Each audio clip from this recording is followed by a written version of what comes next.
Everybody, and welcome into Lightning Round. No, it's Greg Zerline. No, oh, I don't even know these people. You have my solemn vow we are done at wide receiver. Pemba said fold. Till the next round. This is sitting on top of my Scott Fishbowl trophy. I have a cup for Cooper Cup, I guess. Yeah.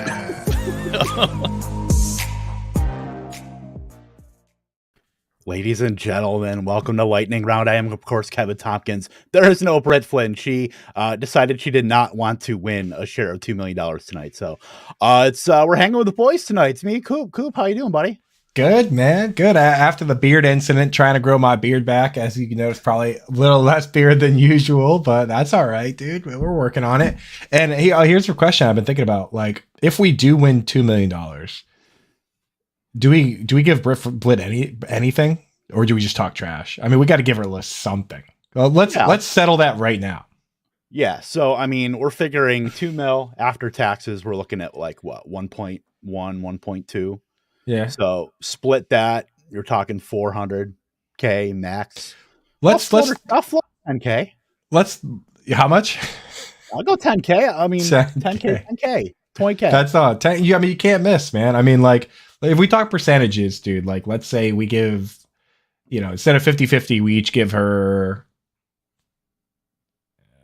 5%, or is 5% way more than 10K, wouldn't it be? Yeah. I'm no math major. I'd say either. I'd say as a member of this podcast, we can each take 40% and give her. No, we each take 45% and give her like 10%. I think that's fair. Absolutely. And that's 40,000. So there you go. 2020. Set in stone, baby. Lock that in. Let's go. All right. Yeah. Welcome into Lightning Round. Of course, powered by Fantasy Alarm. We are doing some best ball mania. We're getting back into it because we are literally on the clock right now. So Woo! Look at that. I'm looking at Najee Harris, if you're feeling him. I mean, Devontae Adams. If I was going to go, I kind of like Lamb instead. Let's go with RB here, and then we can just jam on wide receiver. Najee Harris. I think so, man. I think just given his snap share, I mean, like no one else is getting that in the entire league. And they actually went out, they got James Daniels. They did things to improve the line. I mean, it can't get much worse than Big Ben, So we'll see. I like that. Like, you have to take the opportunity, and honestly, no one's getting the opportunity. Literally no one. Is there? Right. Yeah. So yeah, Benny Snell is dust. Anthony McFarland is dust. I mean, they're not even getting in for like a series. They're just getting in. I mean, what, end of games for a carry, if that. Right, and they didn't even make an attempt to go out and really add anybody like at all. I mean, they didn't add anybody at all. They kept the exact same running backs. You know what I mean? So I'm pretty content with it. I think they are. I think they want to get their money's worth on a first round pick. So it's a good spot for that guy. And now we can lean into what you like to do, Kev. It's always good for us as a team here to get one running back early that we both agree on, because now we can slam on your wide receivers, which obviously you love to do. Yeah, I mean, I've never drafted a running back here, but it looks like it's just a pretty wide receiver heavy room here. So, I mean, like crazy heavy. Yeah, like as in we might have to take Mixon here if he's still there. I mean, that's going to be tough. The guy that came in second last year drafted 2 running back up. Okay, all right. You know what? I'm good with DeAndre Swift here if you are. Can we do it? Yeah, let's do it, dude. Let's do it. And then we'll just hit the gas. So I was the guy that wrote the article that said I didn't like DeAndre Swift. I didn't like the fact that this was last year, that they were clearly tanking. They let all their wide receivers leave. They only brought in one guy that would offset a comp pick in Jamal Williams. And Jamal Williams was the guy that was supposed to kind of offset things. I figured they would try and do their best to keep DeAndre Swift healthy, keep him fresh, like you would do if you planned on losing as many games as possible. And they did only win 3 games. Instead, they leaned into him so hard that he got hurt. And if that's what they want to do, I'm here for it. Like, I don't care. Actually, bad coaches are great for fantasy football. Like throwing the ball up to Odell Beckham over and over and over again on the Giants was great for fantasy football. Was it good for winning games? No. But I'm so here for them if they want to just continue to do that, you know? So I guess hyper fragile. Is that what we're calling it, Kev?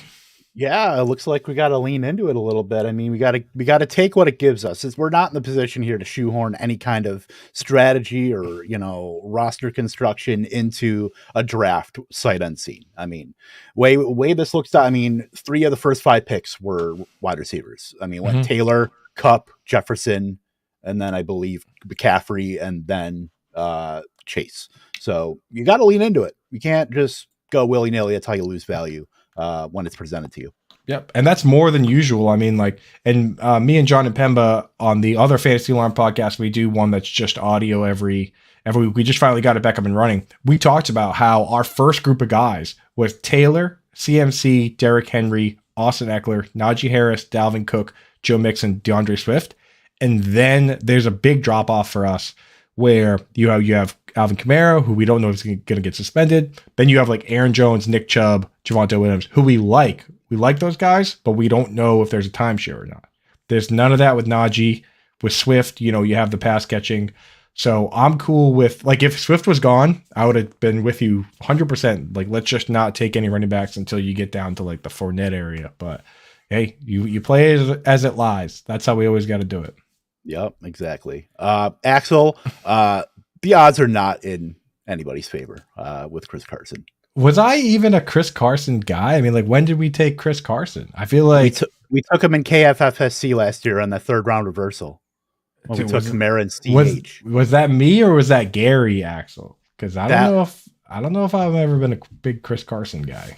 Well, I mean, if you're a Chris Carson guy now, you better be praying to medical science. That's all I'm going to say. Right. I traded Chris Carson away in the SiriusXM Dynasty League for a 1st-round pick, and with that pick, I got CeeDee Lamb. So feeling good about that trade.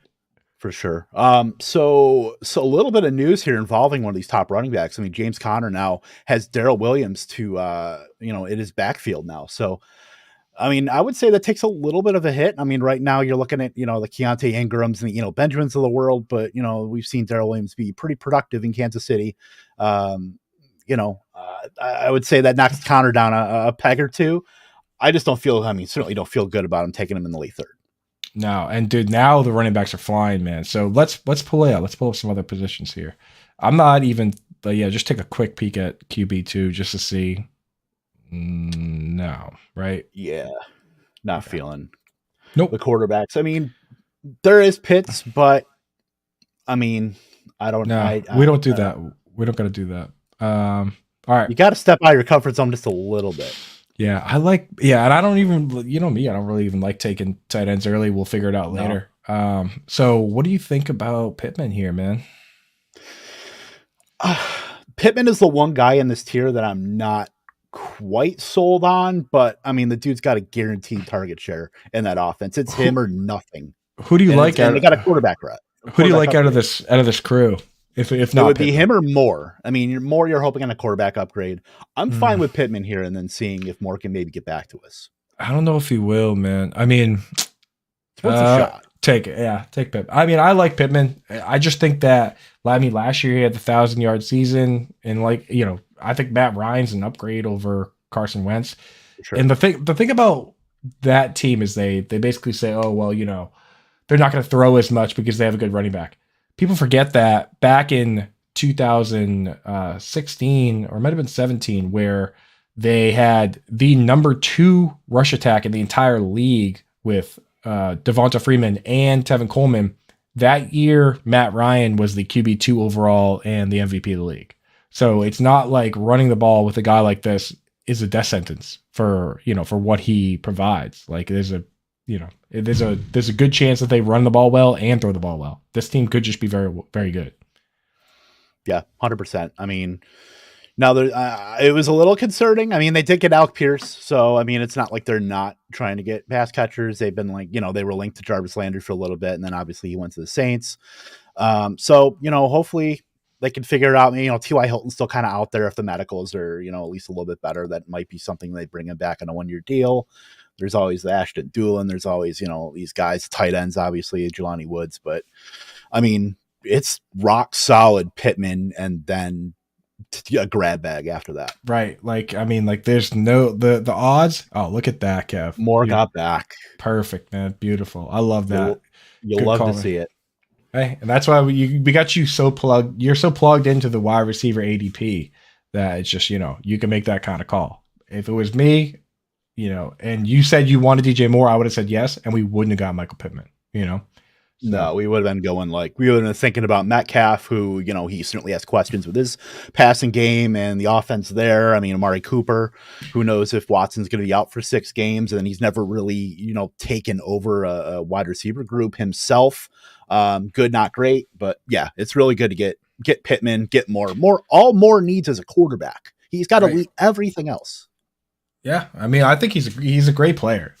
And that's why I've always liked him in Dynasty, because if you can produce at that level with whatever, then odds are pretty good that you can continue to produce, unless you go full Allen Robinson and just say, I don't really feel like it this year. But for the most shutdown, right? Like for the most part, though, like you've seen the guys like Brandon Cooks. I mean, Brandon Cooks is probably a pretty good example of a guy that, if you think about the way he's operated, he's pretty consistently put up 1,000 yards. When he played with Drew Brees and Tom Brady, he was putting up like 8 touchdowns. And that's where he was high end. And then when he's playing with other guys, then it's more like, 4 touchdowns. And that's how you get a season like DJ Moore last year, where he, had over 1,000 yards once again, only 4 touchdowns. So, yeah. Just looking at some of these builds here. I mean, pretty balanced for the most part. No real outliers. I mean, we got a 3 running back here. 2 bully tight end here with Waller and Kittle, with Adams and Debo. So nothing really too out of the ordinary. It's just the beginning of that first round is kind of put a little jump into me with the wide receivers. That double tight end stuff, man, is so unnecessary in this format. It's crazy to me. And I'm the tight end guy. Like people always come to me and they're like, "Oh yeah, you're a tight end guy, so like you love taking tight ends." And I really don't. I like doing tight ends the right way, which is if you get a good one at the right value, then you take him, which for me, Mark Andrews is a guy that every once in a while presents that like too much value. You know what I mean? Like just the best player on the board. But beyond that, I like waiting and doing a pairing system, especially in a format like this, where, people in their mind think, oh, I just need to take 1 tight end and then I'm done.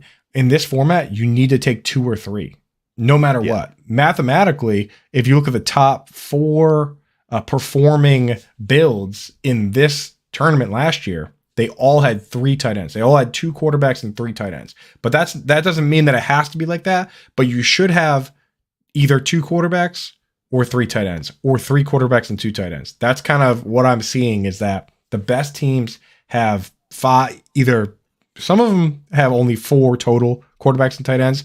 The best ones seem to have 5 total quarterbacks and tight ends. The rest are all running backs and wide receivers.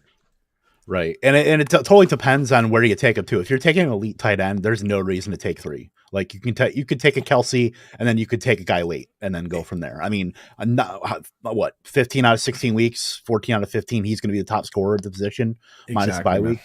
So exactly. Yeah. So. Yeah. So let's see what we got going on here. We're in the Dome Favors is back in this draft, by the way. I mean, he must be wait, that's the same guy? He might be trying to max this. I mean, there's lots of people that max the BBM3. Get out of here! I wonder if maybe he watches the stream and he's logging into these. Don't Favors. If that's your plan, then what's up, dude? And congrats on reaching for Gabriel Davis. That's not so. There's some.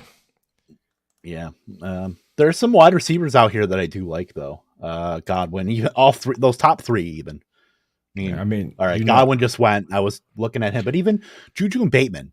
I mean, I'm down for either. I wrote the article on Bateman, but I actually love Juju too. So I wrote a big blurb on Juju. let's pull up the.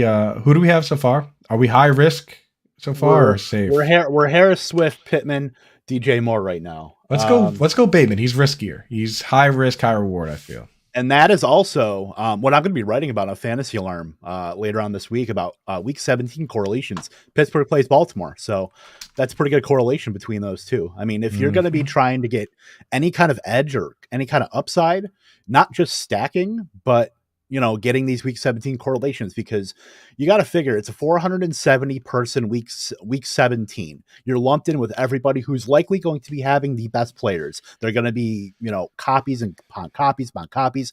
How many people had Jamar Chase last season? How many people, had Jonathan Taylor, had Cooper Kupp? So one way you can kind of do that too is being able to get some of these exposures on week 17 correlation, kind of like a DFS strategy.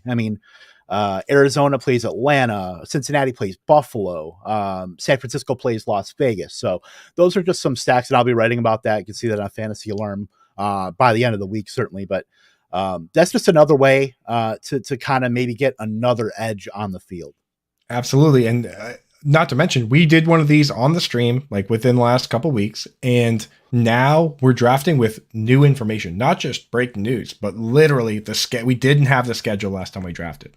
You know what I mean? I didn't go back and look, but we could have had a bunch of bye weeks. We could have had a bunch of issues then. Now we don't need to deal with that as much. Right. Let's take a look here and see what we got. Pull the whole thing up real quick, just so everyone can, even the people watching can see. The full board? No, the all four positions. Yeah. Right here. All right. I have zero interest in Gibson, Jacobs, or Elijah Mitchell. The next running back, I already know this tier of running backs. The next running back I'm interested in, if you scroll down, is Miles Sanders. Yeah. So I say that if we can get one more pick and then then potentially take him, then I could say that we don't draft running back again for a long time. Yeah, because we can go 5 absolute max. Taking a shot on one of these rookies, I feel like a Drake London, who, it's pretty bare outside of Pitts there. What do you think about London? The thing is, 10 seconds. Is week 14 within the playoff? The week 14 is actually, no, we're good with week 14. So yeah, I say take London. Yeah. Who's to say that, if Ritter gets in there or even Mariota has some good, there's at the very least, there's spike weeks there. At, the bull case for London is the offense takes a jump with Pitts, with London. So, that's what we're playing for. We're playing for the bull cases, draft like you're right. Right. Yeah. Yeah. We're not too concerned about bye weeks. Like, we have 4 wide receivers. If we're, put it this way, if we get to week 14 and we're not in the lead and ready to go to the next round, then we're probably in trouble anyway. So, yep. For sure. Pull up the QBs and tight ends quick. Did Hawkinson go already? Schultz and Hawkinson are still there. Yeah, that's kind of interesting because those are the last guys. So if I don't get those guys, then I hold off until like Ertz. But yeah. If pull up the whole grid again with the RBs and the wide receivers. Let's see what we're looking at in terms of everybody else's. I keep saying grid, even though that's what it should be. Can you scroll down just to see where the RBs are here? Yeah. I don't know. Would you rather have one of those tight ends or a guy like Miles Sanders? If I were going to try to do this, I would try to get Dalton Schultz, Dak Prescott. That would be my. Yeah. It's kind of pushing it at ADP, so I'm totally open to anything else. But we'd have to take Schultz now. We can get away. Yeah. To make it happen. If someone takes Thielen, the thing is about I don't know, dude. The thing is, Hopkins in a tournament like this, DeAndre Hopkins could win the whole friggin' thing. Yeah, 100%. Those spike weeks. That is true. Yeah, this is kind of a murky spot. Not gonna lie, especially now where we're on the long end of the waiting. Yeah, this is a situation where sometimes I personally hope as weird as it is, I hope that that other people will clarify the situation for us and take some of those guys. Like, as much as I would rather just have my pick of all the guys I like, who went Schultz. There's Schultz, yeah. So we'll see. Like, if it looks like if wide receivers is looking, like there's a lot of guys we like where not quite, man. To me, those top 3 guys are kind of above the rest, no? Yeah, that's definitely a tier break there. Compare this to like last year. That tier break just comes.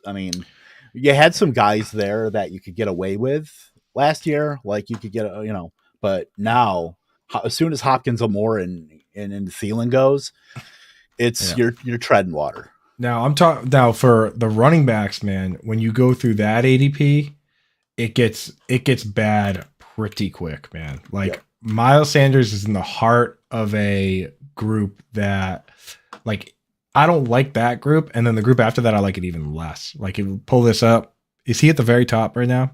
Yes, he is. I mean, like, look at these guys, man. Like, Patterson's 32 years old. Damian Harris is he's in a split. It's a split backfield where he's splitting the running down role with another guy. Like, it's like a cosmopolitan, or what is it? Neapolitan ice cream, like, that he's got going on there. And he might be your favorite flavor. Yeah. What?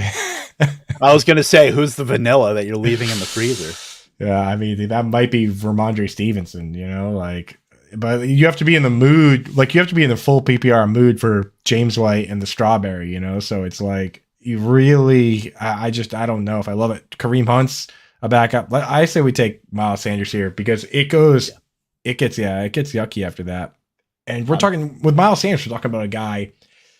If you take all the running backs with over 400 carries, in terms of career yards per carry, it goes Nick Chubb 5.3, Jonathan Taylor also 5.3. Number 3 on the list is Gus Edwards. Super weird, but he has 5.2 yards per carry. I had to double check that, and it's just true. I mean, I can't explain it. But tied for 4th is Miles Sanders and Aaron Jones. So, I mean, there's a real possibility that Miles Sanders has the skill and he can catch passes, and he just hasn't been healthy. He hasn't been healthy one single year, and this year he could run with that role. Everyone thought they were going to draft somebody, they didn't. So, yeah, it's a bit murky, but yeah, we got 5 picks. We're back up. Quarterback deck just went, so that's a little dried up. Those wide receivers that we don't like are still there. We could pretty much X out running back, at least for now. And then tight end, Hawkinson's still kind of floating out there, and there is some correlation there. At least with Swift and Hawkinson there. If it's a little murky, but I'm gonna say that you pull up. So we're gonna hold off on RB. So pull up wide receiver, quarterback, and QB. And Kev, just take the guy that you like best. Because for me, like, if we don't take Hawk, I'm cool with taking any combination of like Ertz, Hunter Henry, and then later we're obviously going to go for the guys that we like Komet or Ingram. So we're going to get at least two or three guys. Now is when we decide if we want to take like 2 back-to-back quarterbacks. I mean, dude, what's wrong with Stafford? Yeah, we can absolutely just double tap here if we really want to. CH goes. I mean, more, yeah. Ayuk is a bit iffy. Lockett, wow, there's issues there. Not really feeling that next 4 wide receivers. So yeah, I'm fine with getting Stafford here, and then go ahead. I would feel good. I would just make me feel better to get him here. Yeah, and then we can always backload a stack too with like Van Jefferson or guys like that too. So I'm perfectly fine with that. And then, I mean, the quarterbacks here, I mean, these are the value kind of guys here where, you've got Rodgers, who's kind of fallen like a stone a little bit. I mean, it's warranted. I mean, what weapons does the guy have besides Tunyon, Lazard, Christian Watson, Sammy Watkins in week 1?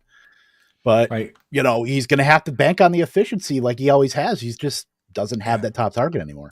And the thing is, we don't think Tunyon's that good in a vacuum. And we've seen the numbers with him with not really producing versus man to man, and Rodgers is still able to throw that guy 11 touchdowns. Like, I have no doubt that he can find his way to this ADP where he's at. I just think that there's guys in this group that could have higher upside. And I'm on board with just drafting 2 quarterbacks as long as we get one more guy from this area where it's like Rodgers, Carr. So Watson gets a little dicey, but like, honestly, Tua, Fields, Jameis, like, I don't see why those guys can't supplement a guy like Matt Stafford, where we don't really need to have 3 quarterbacks.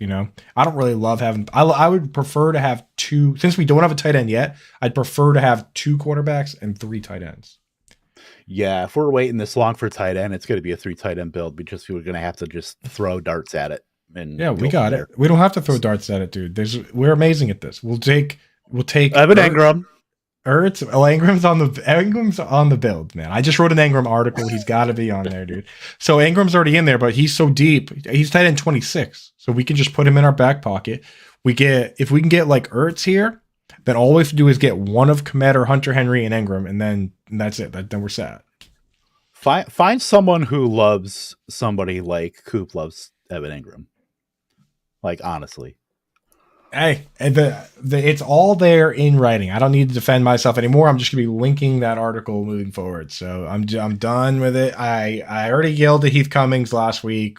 You know, I told everyone to shut up. I've already done it. So that's that, man. It's happening. There's no way he's worse than tight end 26. How about that? I can guarantee you that. Yeah, as long as the dude's playing 13, 14 games, you have to be pretty bad. You have to be like Ian Thomas levels of like all exercise to being able to do that. We're playing with somebody like Daniel Jones. Yeah, that too. By the way, you're telling everybody to shut up. Over on Reddit, you are literally the nicest dude ever. Like, I was going through the Evan Engram Reddit thread that you made today, and just like motivational speaker Andrew Cooper, just like, yeah, buddy, hey, what's up? Thanks for reading the article. Like, did you read it? Well, that's the thing, is they'll turn on you quick, man. They'll murder you there, but like you can't. They're hoping that you say something so they can get the blood in the water.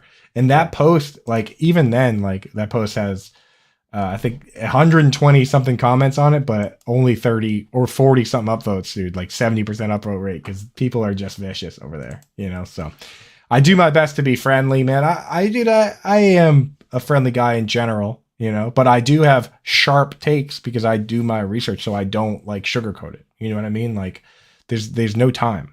We only have an hour here. We're already halfway through this draft. You know what I mean? And we like, got 25 seconds here. Right. There's no time to sugarcoat it. Pull up the wide receivers again. Anybody jumping out to you? Not quite, because I actually like the tier below it a little bit better. Okay. Pull the tight ends. Ertz is still out there. Dawson Knox, but I don't like Knox. It'd be a half a round. We'd have to. I'm gonna get him because we're up against it. It's only a half a round of ADP we're losing, but that's fine. That's fine. Let's throw. Just because we don't have one yet. You know what I mean? And that's the Arizona Atlanta correlation too. And you, like, he's the guy that we can depend on early in the season. You know what I mean? Like, we can depend on him at least for the first 6 games with no Hopkins. And this is a guy that, even with Hopkins last year, he was second in red zone targets behind only Mark Andrews, right? Like, Zach Ertz has always been good. He's just one of those dudes, man, where it's like, on paper, he shouldn't be that as good as he is. He's not fast, you know, he's not particularly big. He just, you know, he's got to figure it out. Like, he just knows how to get open. Sharp takes, capitalized sharp takes. That sounds like a t-shirt. Axel, dude, me and Axel, I've been doing a good amount of arguing. That's why I like Axel, man, because like, he tells it how it is, and he's willing to say, I don't agree, but he's willing to have that conversation. Whereas there's so many other people that are just like, you're an idiot, you know, whereas Axel's not even like that. Like, and I've had conversations with some people. All right, we're on the clock. Yeah. I mean, if you want to get another quarterback, Cousins 2 out there. I would rather take a wide receiver from your group. You pick a wide receiver here, and we'll come back and take whatever's left. I mean, as long as Jameis is there, it's like, I'm gonna go with Kadarius Toney. I love that pick, bro. I mean, that's the kind of upside. I mean, Brian Dable offense now. I mean, if we get any kind of, you know, step up a little bit from, you know, with Daniel Jones, I mean, that whole pass catching group is kind of murky. Galladay, Sterling Shepard should be, you know, it was an Achilles, right? You know, Darius Slayton, now that Ricky Seals-Jones at tight end, Jordan Akins.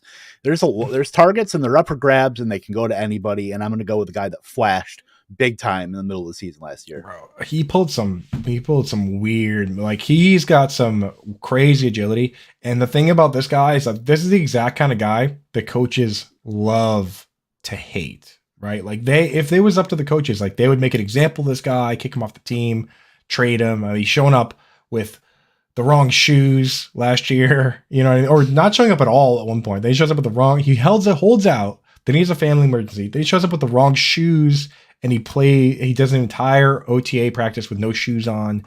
And then, he's like saying he's a Lamborghini and they leave him in the garage. And then they play him and he crushes and makes, Trevon Diggs look so stupid. You know what I mean? Dallas game was just wild. Right. And it's like coaches hate that dude, but the fact that they're still committed to him, they still got him on the team, it's like there's something to say for that, man. Because we talk about it with Antonio Brown, where like this guy was showing up to meet scouts on his bike, not getting off his bike to talk to them. And then he was supposed to go to Florida State, didn't have the grades. Then on signing day, he announced he was going to Alcorn State, and then they got his transcripts, and they were like, what, dude? Like, you can't go to college, bro. And he couldn't go to Alcorn State. And then he goes to some fake school where they don't even have full-time students, some prep school, to get his grades up, right? Then he gets into Florida International, where T.Y. Hilton is going. His coach in high school was Tyrone Hilton, T.Y. Hilton's dad, right? He gets into Florida International, gets kicked out of school before he plays a single game. And one of the scouts that met him on his bike eventually dragged him to Western Michigan, where he played a little bit of college football and then eventually got drafted in the 6th round. And despite him being that big of an idiot, he's a good football player. So there's nothing you could do about it. So if Kadarius Toney keeps getting chances, I'm in for it. What do you say, Kev? Yeah, absolutely, 100%. The talent's it's undeniable. I'm looking at where we're at right now. 2 players kind of stick out to me. One would be a second quarterback. The other pretty high floor guy that we can take to kind of maybe balance out these guys. I know it's a quarterback you love, and you could probably figure it out from what I just told you. I didn't know. So I was actually looking at the wide receivers, and I didn't know you were talking about quarterback. So high floor, floor wide receiver and a quarterback you love, and that are together. Yes. So it would be Jarvis and Jameis. Yeah, I do like that, man, because I think the ADP hasn't caught up yet. Exactly, because he's right now. I think he's underpriced. I just don't think it's caught up yet. Yeah. Now, pull up the tight ends real quick, just to be sure. We're not going to totally whiff on Kmet and Henry. Yeah, man, we got room. We got plenty of room on the guys that we like there. So why don't we do that? I'm fine with Jarvis. I think we can get Jameis coming back. I mean, I can't see a world like Jarvis Landry's that exact kind of floor guy, not just in the way he plays, but also this is the kind of guy that plays injured, and he doesn't play like a distraction role. You know what I mean? Like he goes out there kind of not injured, but hurt. He goes out there and plays, and he gives you a couple catches, like he's just a dude. Remember that speech he gave on the injuries in the locker room where he was like, that's contagious. He's like, injuries are contagious. Basically telling people like, you better not be getting injured, because then now everyone else is going to be like, oh, my leg. He was like basically saying like, no one here is allowed to be hurt. Right. Like that's that's the culture though. That is where like you better be playing through it. Yeah. That speech. If you guys watch it, haven't seen that, go look up Jarvis Landry injury speech in flip-flops. I've never seen a more angry man in a pair of flip-flops with socks on, dude. Like this guy was just tearing people up, being like, that shit's contagious, like just ripping into people, dude. And I was like, oh my God, man. Like, by the way, sorry, I just wanted to say, my man here from the 12 still had he is a true zero running back grinder right now. That's going to be problematic. All right, we're up on the clock. Let's pull up everything. We don't even have to take Jameis yet, man. Is he going to get, you think we can hold off for another round and maybe dip into the tight end pool? I think we can go another wide receiver, man. Well, Van Jefferson? Yeah. Get him with Stafford? Yeah. I'm just a little concerned. Dude, why not Chark, man? Why can't Chark be good? Yeah, why not? Exactly. Why can't he lead the team in targets? I mean, it's entirely possible. My problem with Van Jefferson is that Odell keeps saying he wants to play for the Rams. He's just waiting for them to pay him what he wants, and that could really. So you're looking like a 6-7 week player. Yeah, but Pretty I mean much. but he would be the weeks that matter most for a tournament where you have to. No, I'm the talking way- about Van Jefferson, like the first 6 or 7. Yeah, weeks. yeah, the wrong 6 or 7 for what Yeah. we're trying to do. Right. Yeah, Yeah, because we know in that Rams offense, it's so condensed that he's going to be playing 95% of the a snaps. ton of But snaps. Man. as soon as, if Odell signs, I mean, it's going to be like cliffhanger on Price is Right. He's going over. Right. I think that Van Jefferson is, because we're going to be drafting these all year, right? And we're probably going to draft more of them towards the end of the year, towards like August. So, like, that's where you draft Van Jefferson's when think about drafting Bengals wide receivers. You can draft them all. You can draft them now all day long because you know they're not going to add anybody. You know what I mean? So, but like that situation is like you have this guy who's just he's tweeting out that he wants to play for them, and he just played for them last year. They won a Super Bowl. So, right. Yeah. So yeah, this is kind of murky here. I mean, we could always, if we wanted to go with a running back here, could do that. We could, tight ends, the guys that we like, Komet just went. So there's maybe a little Did bit he? of a run here on tight ends. Did Yeah. he scroll back up? Did Gesicki go? Gesicki went. Did Hunter Henry go? Hunter Henry went. Yeah, 3 picks ago. Oh shit. Yeah, there's a little run of Henry, Gesicki, and Komet. Okay. So dude, can you pull everything up again and see where Njoku falls in that group? Joku's probably, geez. He's right Did I go there. back- He's Did I go above. past him? Yeah, he's probably like in that, like in the teens. Yeah. Now Tua and Justin Fields, you like Jameis better than them, or they're kind of all the same to me. I do, actually. I like Jameis over those two. Over them. Okay. I mean, I think it's more of a toss-up. I mean, Tua just went. I definitely like him over Fields. I'm going to just jinx this down. Well, the interesting thing about Fields is what we talked about last week with Heath Cummings, where the Luke Getsy, last time he was calling plays, he called over 200 rushes for the quarterback. Yeah. But they didn't really give him the weapons to succeed. So I say we take Jameis here and just get that over with. Locked up. Yeah. And then we see what tight ends are left. And then we could take 1 or 2 running backs and then just kind of fill it out with receivers and call it a day. Yeah, I like that. Could we pull everything up again? Yeah. Yeah. Like, dude. I've been drafting a lot of Trevor Lawrence as like my quarterback too, just because the dude isn't. I don't think he just became bad overnight. I mean, I still think quarterback 19. I still think he's a value there. Yeah. James Robinson. Yeah, I mean, it's we're at the point. It's a little dicey because this guy has one quarterback. Could be looking at guys like Zach Wilson. Oh shit, Zach Wilson just went. I better. We gotta we gotta get our guy here. I think we're good. Unless this, who let this username through? By the way, Is that for real, dude? that did not, pass the quality inspection. He doesn't even have any like fake like threes in there instead of E's. Right, the Cam Newton Instagram's font. Dome favors, McCockiner, and bad motherfuckers all back to back. Look at this, dude. Jameis, right? Yeah, making Lucifer Kryptonite look like an angel. Right. Yeah. Right. I mean, at one point. Yeah. All right. So yeah, get quarterbacks completely off the board. I don't want to take any more. I think that's good. So let's pull everything else up. For running backs, man. I mean, we've got 3 guys that should be in our lineup. Yeah. At very worst, Miles Sanders is going to be competing for the flex.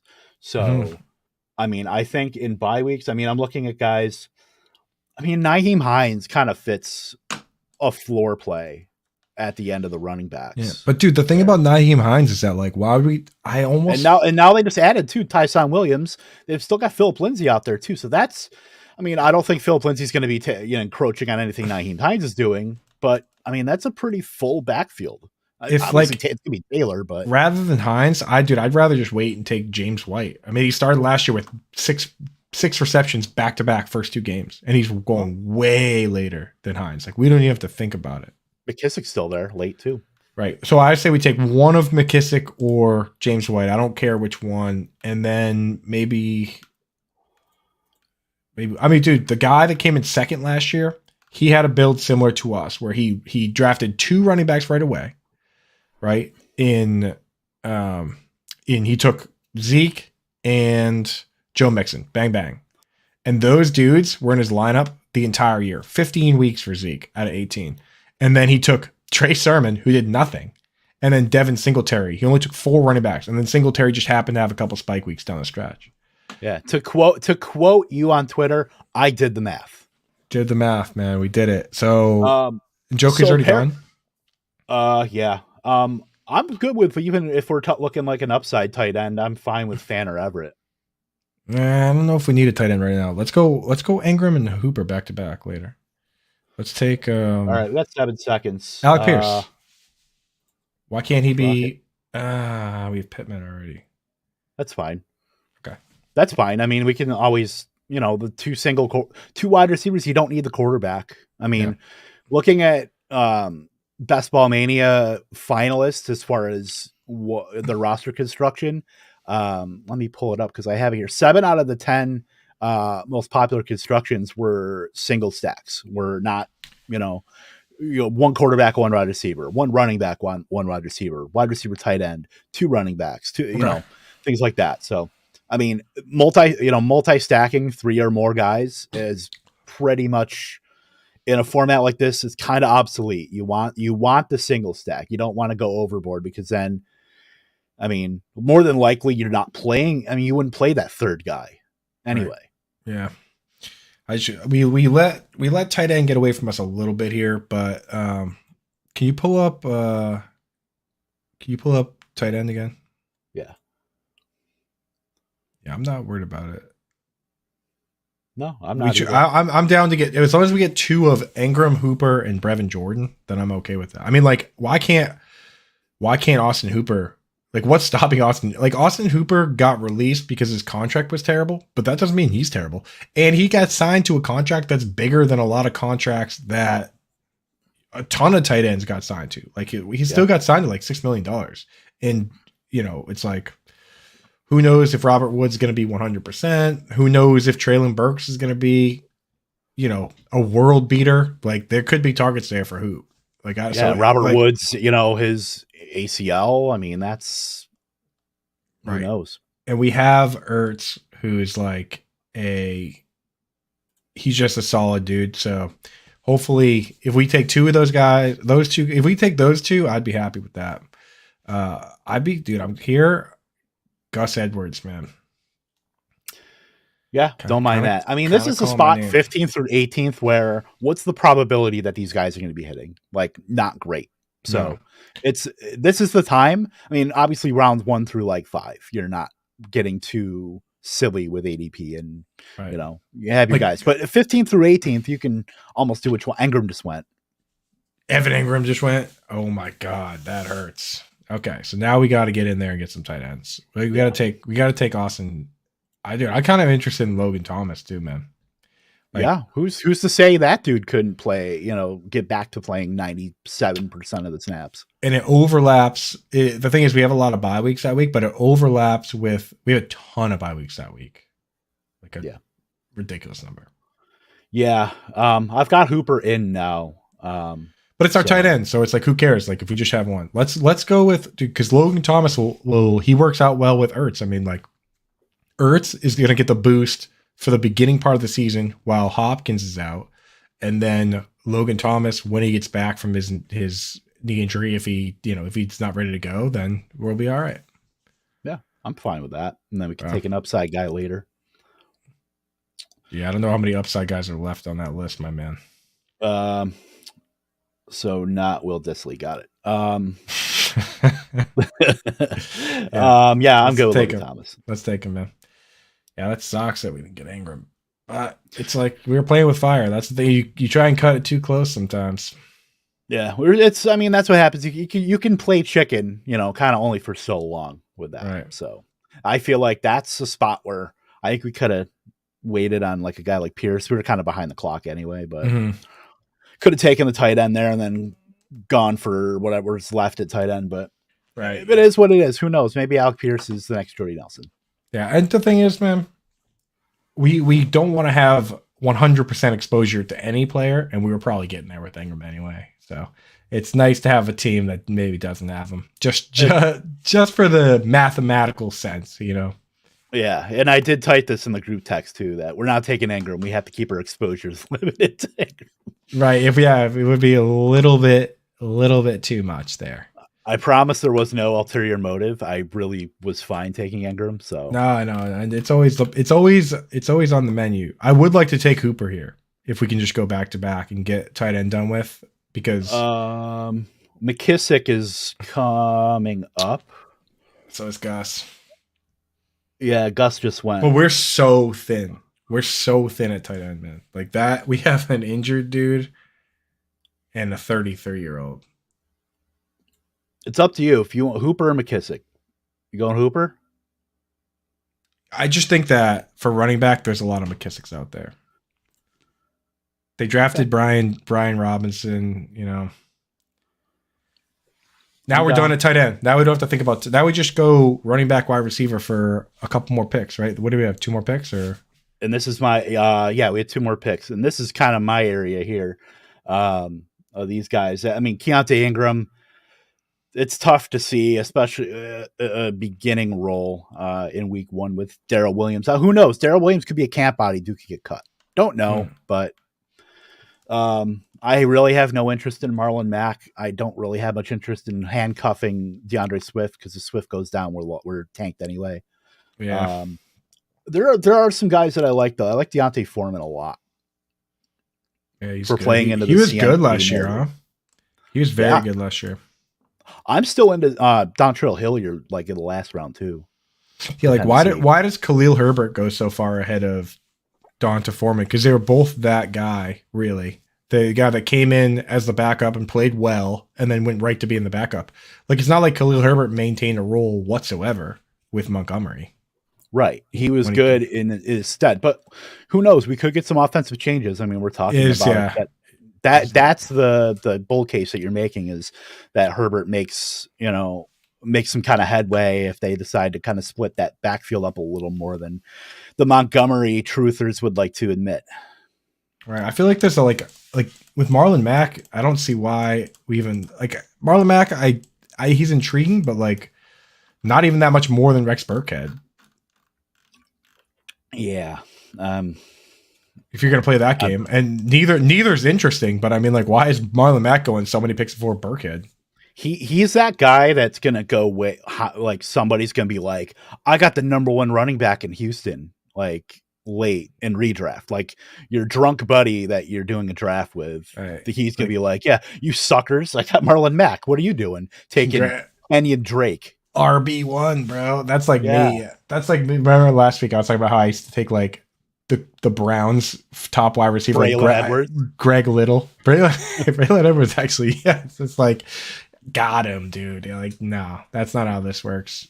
That's not how any of this works. Or like Eddie Kennison back in the day for Kansas City. Right. It's like, yeah, perfect, dude. Congrats. Or like that one year Kansas City didn't even throw a single touchdown pass to the wide receivers. Oh, that's awesome. I love it. Yeah. Okay. I mean, like, now is when McKissick is appealing to me, because this is a guy we know is going to play some. He doesn't have. That's the thing, is that like people always talk about like you have to have this crazy upside. Well, the thing is, Devin Singletary is the most boring dude in the world last year, and he just happened to be the guy that scored the touchdowns. Like, we've seen Jaden McKissick score multiple touchdowns. We see him catch 10 passes in games before. Who's to say that he's not going to continue in the role that he played so well in last year? I mean, like, they convinced him to come back instead of going to the Bills, a better organization, a better team. And he's not pay, like, it's not like it was money that was the difference. So, especially when you got Ron Rivera out here saying we want to split up this backfield too. So, right. I mean, clearly they don't want to give Gibson that role. So, I mean, you take Gibson and then that's your pitfall, that's your landmine, or do you go 12 rounds later and get J.D. McKissick? And yeah. Now, Kev, I'm going to throw some at you that might appeal to you a bit here, but I don't think that we need to take 2 running backs here to round this out. I think if we only take one, the dude that, like, if you think about some of these teams that won, if one of our top running backs gets hurt, we're getting McKissick, right? Yeah, we'll take McKissick here. Okay. I say we I don't. put him in there just so if he got sniped. I say we take another wide receiver. Okay. I say we take another wide receiver here because I think the wide receiver. Look at these guys. These guys have much better upside. Look, Odell. You got Odell. You got Nico. Scroll down a little bit. Anybody that pops off to Did you? Did you see that catch Justin Ross made? We want to play the narrative street too. I kind of love it, bro. He'd be the first dude. The thing is, yeah, we can't do it. We can't do it because Ross is a dude that's going to be. He might not even He's get. got an upward. He's got a lot of hills to climb. No one's ever been cleared with what is it called? Klippel Field syndrome. No one's ever been cleared to play ever in the history of the league. Did Odell just go? That's super annoying. Yeah. Justin Ross went. Yeah. Looking at guys, I mean, I don't even mind Amari Rodgers. I don't mind James Washington. I don't mind Paris Campbell. Oh, we can't take Paris Campbell. Yeah, I'm not feeling Paris Campbell. We already have two Colts wide receivers. You pick a guy. You take a guy right here. But I'm saying if one of our top 3 running backs gets hurt, we're dust already. So we don't need to. We already made our bed with the running backs. This build that we have here is pretty much what the dude had that came in second last year. He had 2 running backs. He went bang, bang, running back, right? And then he had 2 guys that could just provide a spike week at some point. You know, our running backs are more robust than his were last year. And he won $250,000. Which in this tournament, if we finish where that dude did last year, we would win $1 million. We would win $1 million and Britt would be getting 20,000 for going on vacation. Unbelievable, right? Talk about, yeah. That's how you make the money. You go on vacation and let everybody else do the work. I'll tell you, if we win anything over 100,000, we're all going to that festival she's at, summer camp or whatever it's called. You in for that? I mean, sure, why not? 100 grand? I haven't been to a festival since like the Rolling Rock Town Fair in Latrobe, Pennsylvania in 2004. Bro, that sounds lit. I'm a boomer. So, I mean, hey, that was the first, I think that was one of the first appearances of Velvet Revolver, Scott Weiland and Guns N' Roses. Damn, bro. Well, I'm saying once you get the money, man, once you got money, that's when you do the midlife crisis stuff, right? So that's when we start going back to festivals. I'm way past the middle of my life. I was saying, if you get that money though, it's like, that's when you start being that dude that starts going to festivals and being one of the cool kids again. So if we win this, we're going to, if we win 2 million, we're doing a whole tour. We're going to Coachella. We're going to Bonnaroo. We're doing the whole thing. Yeah, absolutely. Let's talk. Let's go through the team here for the audio listeners here. Don't want to feel like we neglected you here. We got our quarterbacks. What's that? I said, audio listeners, we love ya. We do love you. Matthew Stafford and Jameis Winston are our pair of quarterbacks. 4 running backs in this build. Najee Harris, DeAndre Swift, Miles Sanders, and J.D. McKissick. One could look at that and say it's a little thin, but we got so much firepower at top that these guys, I mean, especially Harris and Swift, if we're making the bold cases for both, we're looking at those guys being in our lineup every single week, so other than bye week. So very happy with that. We have past catching upside with both of those guys. I like that group. Mm-hmm. Going with wide receivers here, Michael Pittman, DJ Moore, Rashad Bateman, Drake London, Kadarius Toney, Jarvis Landry, DJ Chark, Alec Pierce, and Amari Rodgers. I chose him over who was the other guy I was choosing for? I can't even remember the other guy I was choosing between, but I picked Rodgers just because I feel like there's less. Yeah, it was Nico Collins. Yeah, I'd rather have potentially Aaron Rodgers throwing you the ball than Davis Mills, and it's still pretty ambiguous. You want to go with the third year wide receiver narrative? Why not Amari Rodgers? Best shape of his life. I'm in the best shape of my life too, drafting this team. So let's go. Yeah, I mean, dude, the thing that gets scary here is looking at so we mentioned earlier the number of week 14 bye weeks we have. Yeah, we have just in our wide receivers. Pittman, Drake London, Jarvis, Alec Pierce, and Amari Rodgers. That's quite a few guys with the same bye week. I'm fine with that just because at least 2 of the top 3 don't have that. So yeah, that's where I'm okay with it. If it were like, Pittman, Moore, and, Drake London, those were our top three, had the 14, then it'd be concerning. But I mean, it's concerning, but I think there's just less so based on the composition when we got these guys.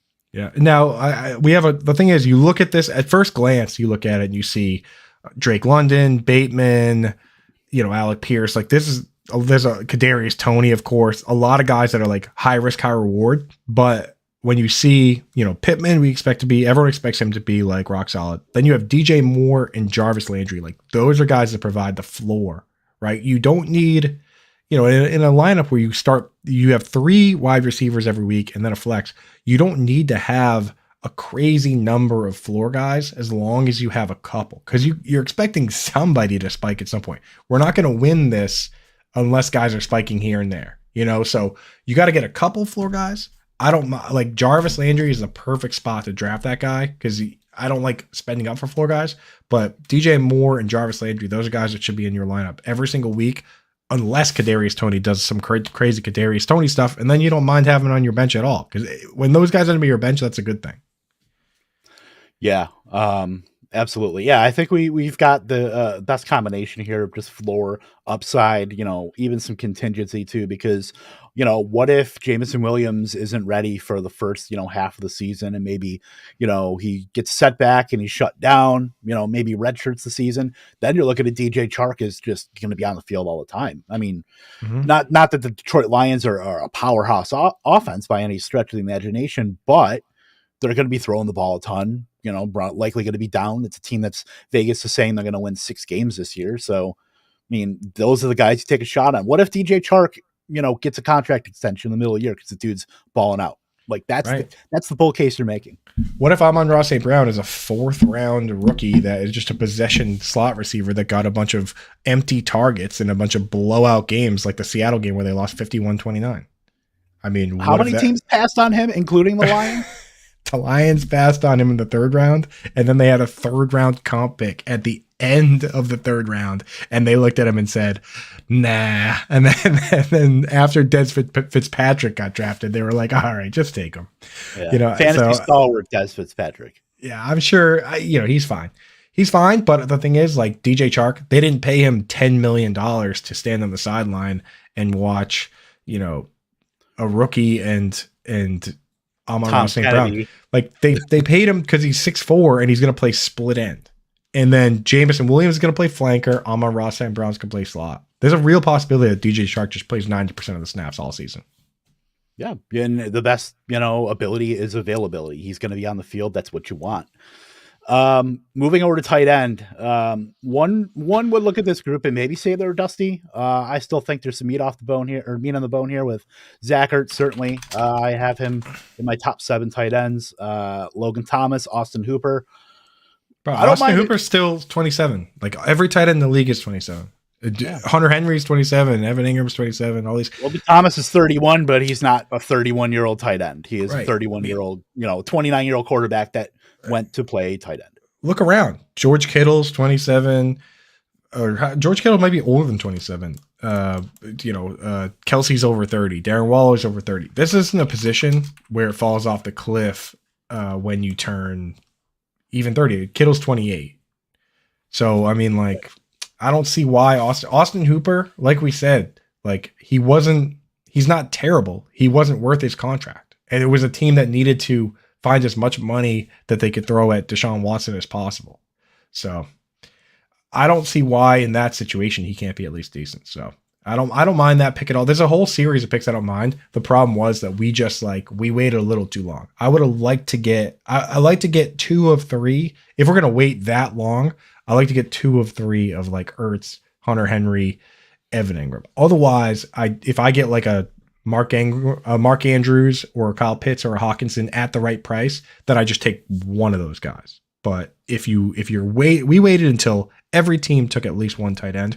We needed to get maybe a little more juice, but I think we could be all right with what we have. Yeah, and I'll just make one more kind of observation on this team before we head out. The fact that we took Najee Harris and Swift, we're talking about Swift's 23 years old, Najee Harris is 24, Sanders is 25. So if you're looking at all these running backs, if you're looking at the Christian McCaffreys, the Alvin Kamaras, the Dalvin Cooks, these are guys that are going to be hitting that age apex, or they're going to be on they're at the top of the roller coaster, and there's potential that these guys could come down. I mean, I'm looking at other guys like Joe Mixon's 26, Fournette certainly. So, all through these, Derrick Henry. So the fact that I think we got these guys that still have that kind of upside why can't Najee Harris be RB1? Why can't even DeAndre Swift? Why can't he be RB1? Certainly we're talking about Alvin Kamara. If he doesn't get suspended, certainly has that ability too. But as we've seen, guys, running backs in that age apex, are still kind of trending down. And I think it's really good that we got 3 younger running backs where why can't Miles Sanders be not overall RB1, but why can't he be an RB1? That's where I think we kind of hit a home run with the running backs that we selected is we got guys that still have that kind of upside. Yeah, 100%. I mean, and then just like we said, like Devin Singletary, right? Like he was the best running back on his team. He's highly efficient. He ran 4.7 yards per carry last year is very good. You know what I mean? There's a lot of these dudes that, weren't even close to that number. Like Najee Harris wasn't close to that number. Najee Harris, I mean, not to bash on our own guy, but I'm pretty sure he was closer to 4 yards per carry than he was to like 5. So like Devin Singletary is that kind of guy. And he came out and he scored, if you count the 2 playoff games, 9 touchdowns in the last 6 games. That's how he did it, right? So why can't Miles Sanders come out and just score multiple touchdowns in the only weeks we need him to, weeks 15, 16, 17, when we just need to put up a monster spike week? That's what Singletary did last year. So in that one dude's lineup that I was referring to, if Najee Harris and Swift can be our Mixon and Zeke, then we only need Miles Sanders and McKissick to every once in a while contribute. Trey Sermon only cracked that dude's lineup one time. Like we don't need McKissick to crack up. If McKissick doesn't crack the lineup at all year, that means our team is good because he's going to catch a few passes. That means that Harris and Swift are the guys that we thought they were. You're muted. I am muted. Rookie here. No, McKissick is not going to be a 0. And, maybe not if he doesn't score in the sign-up level, like you said, that's fantastic. That's a good thing. Yeah, we didn't take a running back with like just contingent value where you've got to rely on dominoes falling into value. Like McKissick's going to have value from day one. I mean, this Washington backfield, I mean, we heard it from Ron Rivera. It's going to be very ambiguous. It's almost like take the cheapest guy at this point. And right now it's McKissick. Right now, even Robinson is, I would take Robinson after McKissick, but I'm certainly not taking Gibson at cost. Mm-hmm. For sure, man. All right. Yeah. So, hopefully this will get us the $2 million. Britt, we'll the jury is still out. We'll see if the check will be in the mail for you in December from Underdog Fantasy. If not, give me the cake. At least you tried. Yeah, I mean, if we do win and we have to pay her out, I expect her to do a solo episode just talking about how amazing this team is, like recapping the whole team. Like that's how she's gonna pay for it. We just did an hour, Britt, just now, poured our heart and souls into it, drafted this team that's gonna win future you a bunch of money. Then you got to come on here and do a solo show and just talk about how awesome we are for most of it. Talk about the players part, but mostly talk about us. And just really pour it on and give us our due. So, which then you'll have earned your money. So just keep that in mind, Britt. Yeah, I think it's worth its weight in gold, and certainly, 2 stacks of high society, definitely worth it. Let's get on out of here. Next week we will have my fantasy life compatriot, Mr. Sam Wallace. We're going to be planting our flag on players. So of course we're going to be I know Coop's going to be talking about Evan Engram. Maybe we'll see, but we're gonna be planting our flag on some players here. Of course, if you want to do some Underdog Fantasy, use promo code ALARM for up to a $100 deposit match on your first deposit. So get an Underdog. I mean, they don't just have the best Ball Mania. There's $3, $5 fast, slow drafts. They've got MLB, they've got NHL. If you like props, they've got all that too. The player prop parlay. So get on all that stuff. It's fantastic. It's one of the best sites. I use it every day. Gotta throw some more money in the old machine, do some more drafts. Yeah. I mean, like, think about it this way. Out there, there are people buying scratch tickets to try and win millions of dollars, right?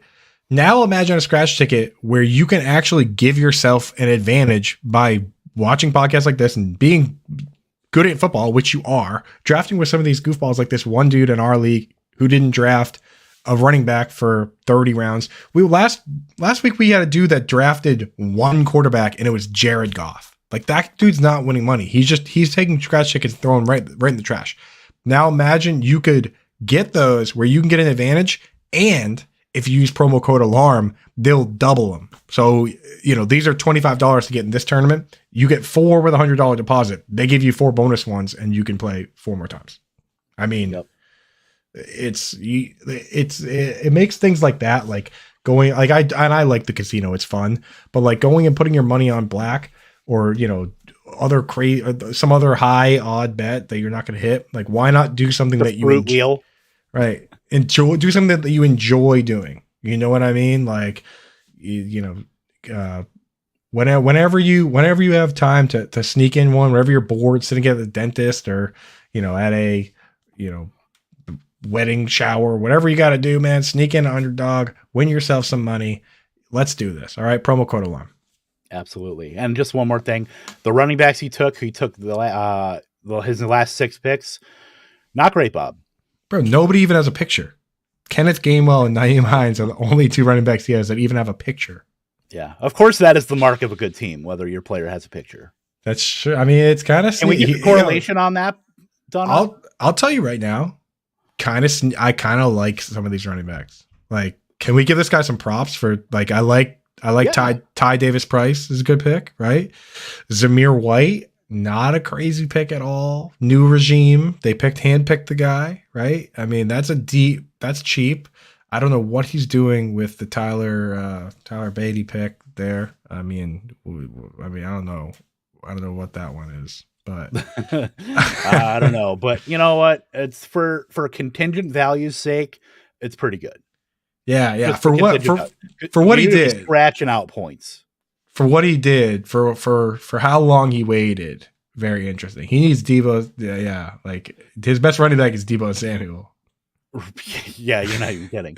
Well, the thing is, like, the wide receivers, I mean, just the depth on them aren't even that great. Nah, he drafted way too many rookies. He's the guy that went fully tight end too. Yeah, so this guy screwed up. That's what he did. Like, that's did he pair Derek Carr with Devontae Adams though? He did. He has Lance too. So Lance, Debo, yeah, double stack. This guy's either going to come in first or super last. Yeah, I just think there's structural issues with this, but that's why the Debo Kittle Lance stack with a super high amount. He has the Debo Kittle Lance stack and a Renfro Adams Derek Carr stack. Like, that's way too much of a stack there. Yeah.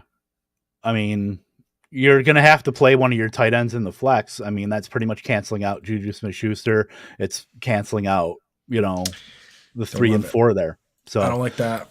Yeah, I don't. I think there's issues with that. But that, we can talk about that another time. Maybe I'll do an article about some structural issues here on Fantasy Alarm. But let's get out of here. Like I said, next week we will be back with my Fantasy Life compadre, Mr. Sam Wallace, planning our flags. That will be a 9:00 Eastern start, 8:00 Central time. So we will make sure that we are letting you know that it's going to be a little bit earlier than the next week. Talented Mr. Roto himself, Matthew Berry, going to be an afternoon show on that one. So we'll make sure we pump out that. That's going to be a lot of fun, of course. So be with us next week for Coop, for Britt that could not be with us. Hope you're driving safe, you and sellers. Let me say it this week. Toodles.